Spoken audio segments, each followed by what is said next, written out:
सुदामा और श्री कृष्ण जंगल लकड़ी काटने जाया करते थे। तो एक दिन क्या हुआ कि श्री कृष्ण के चने सुदामा ने खाए। श्री कृष्ण के हक के चने सुदामा जी ने खाए।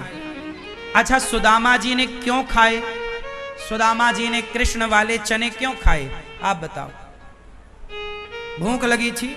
गलत। आप बताओ बेटा, आप बताइए भैया। क्योंकि सुदामा जी को यह बात पता थी कि वो जो चने हैं, वो चने की भी एक कहानी है छोटी सी। वो चने क्या थे, सुदामा ने क्यों खाए? सुदामा को भूख नहीं लगी थी, ना तो सुदामा चोर थे। सुदामा जैसा भगत चोर होता तो फिर गरीब काहे होता? अपना चोरी करके ना अपना काम कर लेते। सुदामा जैसे भक्त चोरी करेंगे, ये कहना भी अपराध है।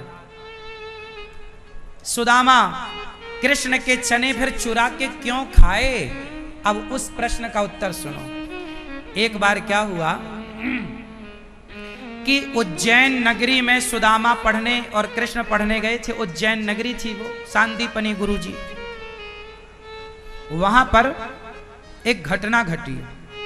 महाकाल मंदिर के पास, मंदिर के बाहर एक भिखारिन मैया जो भीख मांगा करती थी, वो रोज सोया करती थी वहीं दरवाजे के पास। जैसे मंदिरों के बगल में भिखारी लोग अपना अड्डा जमा लेते हैं, तो एक मैया ने भी अड्डा जमा रखा था। कोई आदमी आया होगा और उस मैया को चने दिए। पहले के लोग जमाने में तीर्थ करने जाते थे तो घर से अन्न लेकर जाते थे और भिखारियों को अन्न दान करते थे, गेहूं चावल। तो कोई चने दे के गया, इतना पोटरी में, इतने। तो चने पोटरी में बंधे हुए थे, वो भिखारिन को चने दिए।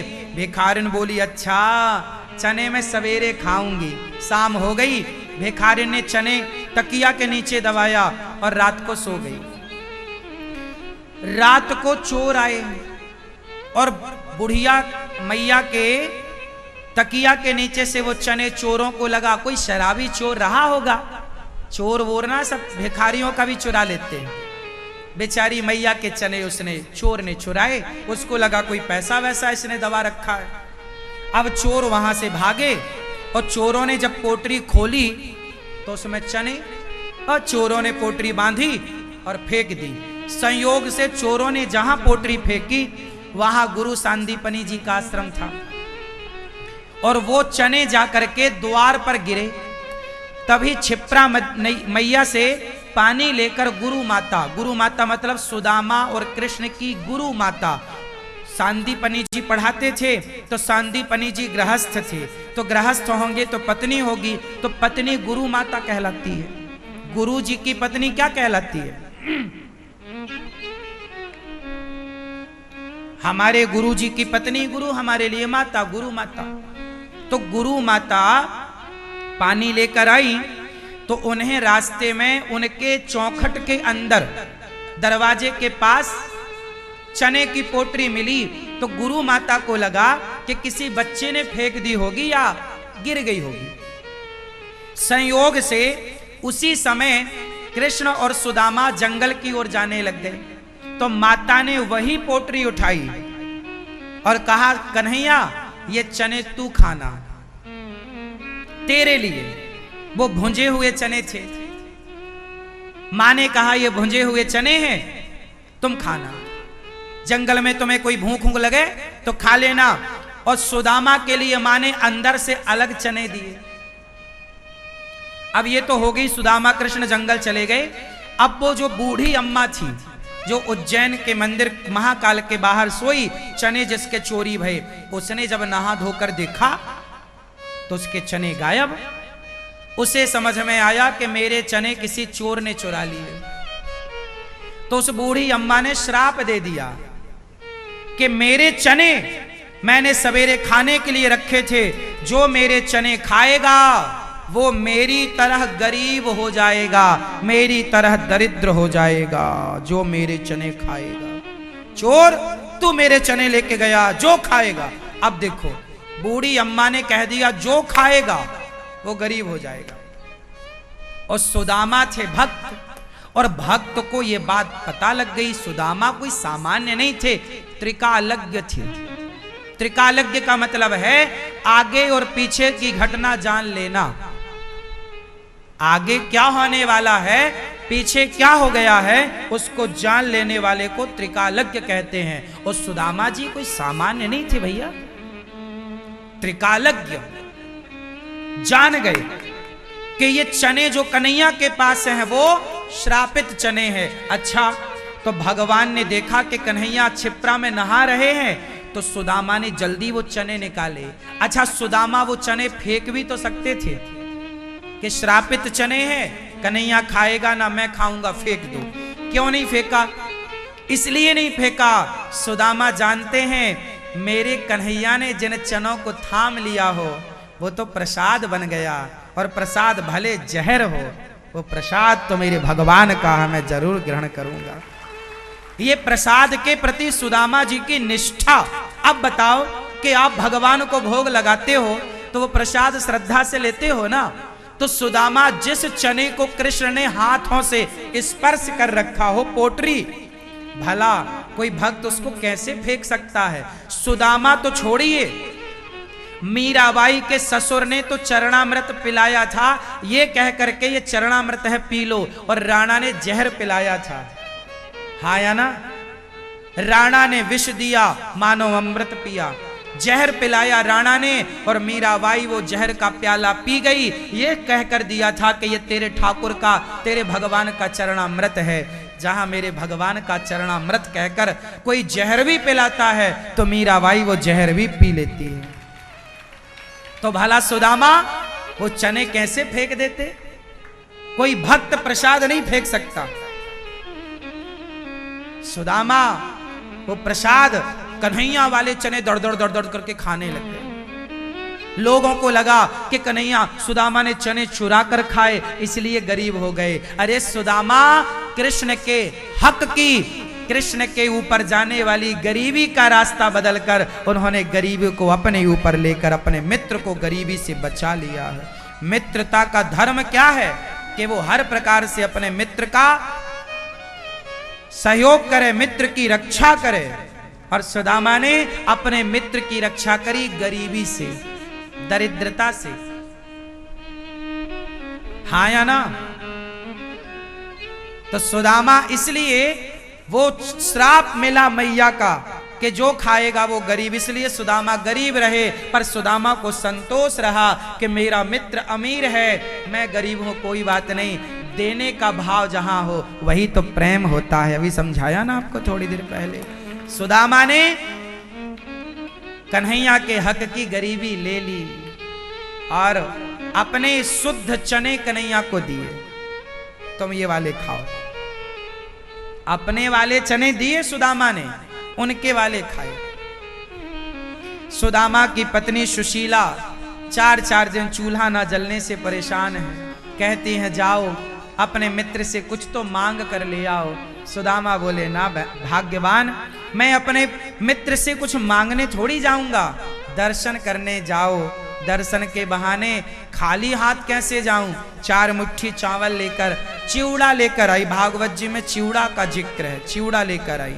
चिवड़ा लेकर आई सुशीला माँ 4 मुट्ठी, और सुदामा श्री कृष्ण से मिलने चल पड़े।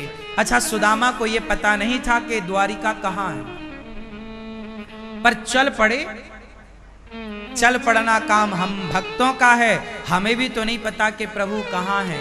लेकिन जब उसकी खोज में चल पड़ोगे तो जैसे सुदामा को खुद मार्गदर्शन देने भगवान ही रूप बदलकर गाड़ी वाले बनकर आए। बोले बाबा मैं द्वारिका जा रहा हूँ, चलोगे क्या? हाँ भैया द्वारिका जाना। गाड़ी बन के आए गाड़ी वाले, सुदामा को बिठाया। जब आपको कोई रास्ता बताने वाला मिल जाए समझ लो इस रूप में भगवान ही आपकी मदद करने आए हैं। सुदामा 4 मुट्ठी चावल लेकर के चल पड़े। सुदामा चलते चलते जब द्वारिका पहुंचे, द्वारिका में देखा कि बड़े ठाट हैं मेरे मित्र के।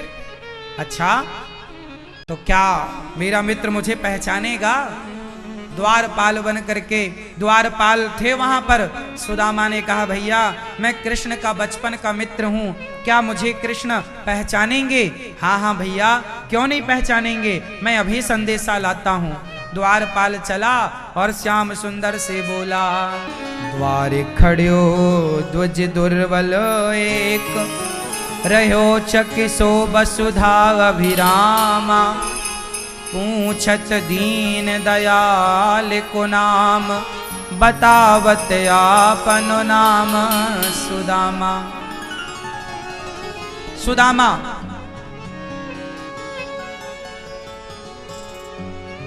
सुदामा नाम जब बताया गया, वाह, सुदामा जी का नाम सुन के द्वारिकाधीश कहते हैं सुदामा आए हैं। हाँ, दौड़ पड़े भगवान श्री कृष्ण खड़े हो गए सिंहासन में, दौड़ पड़े, मेरा मित्र आया है। देखो जरा, जगत का पालनहार एक गरीब आदमी के लिए दौड़ रहा है। रिश्ते क्या होते हैं ये शायद आप और हम रिश्ते ना जाने। जितने बढ़िया रिश्ते भगवान निभाते हैं ना, उतना बढ़िया आप और हम निभा ही नहीं सकते। मित्रता का रिश्ता, कोई संसार का मित्र, आज भी जब तक मित्रता को याद की जाती है तो सुदामा और कृष्ण की मित्रता ही सबसे पहले आती है। दौड़ पड़े, सब देखते रह गए, सुदामा सुदामा सुदामा सुदामा, दौड़ रहे हैं द्वारिकाधीश, सुदामा सुदामा सुदामा।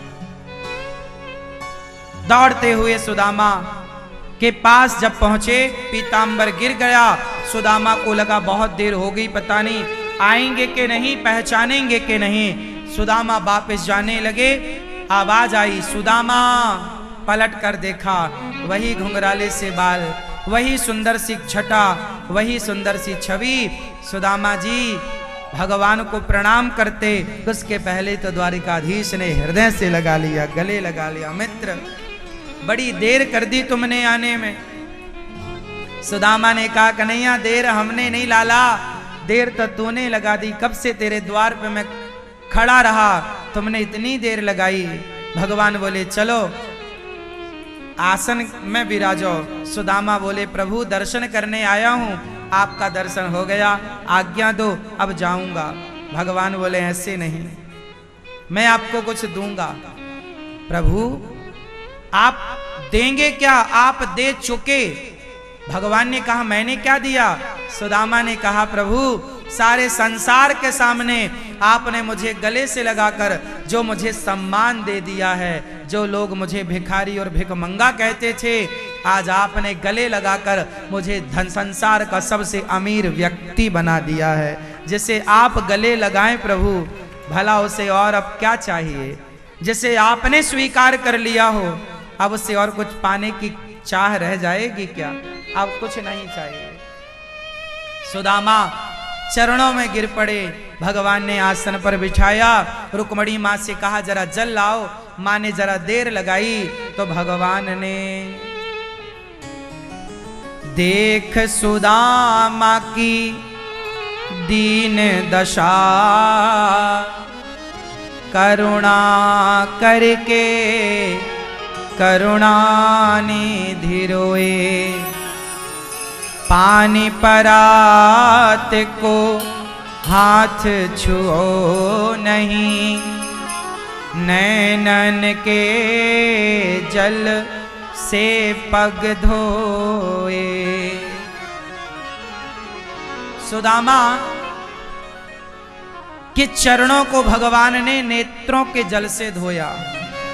चरणों को नेत्रों के जल से धुलकर भगवान ने कहा मित्र मेरी भाभी ने क्या भेजा है? पोटरी छिपाने लगे सुदामा जी। छीनी, देखा तो 4 मुट्ठी चिवड़ा, चिवड़ा मतलब पोहा, 4 मुट्ठी चिवड़ा, व्यवहार में चावल कहा जाता है। 4 मुट्ठी चावल। भगवान ने पहली मुट्ठी उठाई और सोचिए कच्चा चिवड़ा, कच्चे चावल मित्र जैसा लाया है। देखो अब बताओ, सुदामा लाए थे तो भगवान उस चावल की खीर बनवा लेते, पकवा लेते, पका के खाते, कच्चा क्यों खाए? भगवान कहते हैं कि जैसा है मैं वैसा स्वीकार करता हूं, बनाने के बाद तो वो कुछ और हो जाएगा। चावल पकने के बाद भात कहलाता है। चावल राइस पकने के बाद क्या, जो आप कहते हैं ना चावल दीजिए, चावल कच्चे को चावल कहते हैं, पकने के बाद उसको भात कहा जाता है शुद्ध भाषा में, हाँ या ना? तो उसका स्वभाव बदल गया। भाई कच्चे चावल का और पके चावल का स्वभाव अलग अलग है, गुण धर्म अलग अलग है। सुदामा के चावल कच्चे इसलिए खाए, भगवान कहते हैं समाज को मैसेज दे रहे हैं कि जैसे हो मैं तुम्हें वैसा स्वीकार करूंगा। कच्चा जो भक्त लेकर आए बिना कुछ मिलावट के, भगवान ने जैसा का तैसा स्वीकार कर लिया, वैसा का वैसा ग्रहण कर लिया। भगवान कहते तुम जैसे हो वैसे ही आओ मेरे पास, मैं वैसे ही स्वीकार करूंगा। सुदामा के एक मुट्ठी चावल खाने के बाद विश्वकर्मा को बुलाया भगवान ने, आओ जाओ हमारे मित्र का घर सजा के आओ सोने से, पूरा घर सजाना। विश्वकर्मा जी गए सुदामापुरी, सुदामा जी पोरबंदर के थे, सुदामापुरी गए, सुशीला माँ से कहा कि हम आपका घर सोने का बनाना चाहते हैं, खजाना हीरे मोती से सोना चांदी से भरना चाहते हैं। क्यों? बोले द्वारिकाधीश ने भेजा है। सुशीला माँ बोली ना, सिर्फ मेरा घर बनाने आए हो तो महाराज जाओ। क्यों? मेरे गांव के लोगों का भी पहले घर बनाओ, क्योंकि इन गांव के लोगों ने हमें भिक्षा दे देकर इतने वर्षों तक हमारा लालन पालन किया है। इसलिए जिन जिनने हमें भिक्षा दी है या नहीं भी दी है, हमारे पति परमेश्वर जिनकी चौखट पर कभी गए हैं कुछ लेने के लिए, आज मिलेगा तो हम अकेले नहीं रखेंगे, जिनसे लिया है उनके संग बांटेंगे। पहले सबका घर बनाओ। अब तो विश्वकर्मा जी वापस आए, बोले वहां तो डिमांड ज्यादा है, मतलब बजट ज्यादा होगा। भगवान बोले बजट की चिंता ना करो, हमारा भक्त जो कह रहा है, हमारे सुदामा भक्त को जिसने दिया है, जाओ उसको भी दे करके आओ। क्या मैसेज है आपके लिए? बात समझ में आ रही है? सुदामा को जिनने भिक्षा दिया है, भिक्षा मांगने जाते थे ना सुदामा, तो जिन लोगों ने भिक्षा दी है उनको भी भगवान ने याद कर लिया कि भाई तुमने इन्हें रोटी दी है, इन्हें भिक्षा दी है, याद रखना भक्तों। इसलिए कहता हूं गौरी गोपाल आश्रम में जो हजारों साधु संत रोज भोजन करते हैं, और जो आप लोग अपनी ओर से इन संतों का लंगर अपनी ओर से बंटवाते हो, यहाँ गौरी गोपाल आश्रम में जो अखंड रसोई चलती है, आप अपनी ओर से जो बंटवाते हो, जब आप एक रोटी का दान करते हो इन संतों के लिए, भक्तों के लिए, तो आपको भगवान याद रखते हैं कि आपने दिया है। और जो किसी भूखे को देता है भगवान उसके ऋणी होते हैं, और भगवान कहते समय आने दो, मैं तुम्हारे एक दाना को 1000 गुना करके लौटाऊंगा।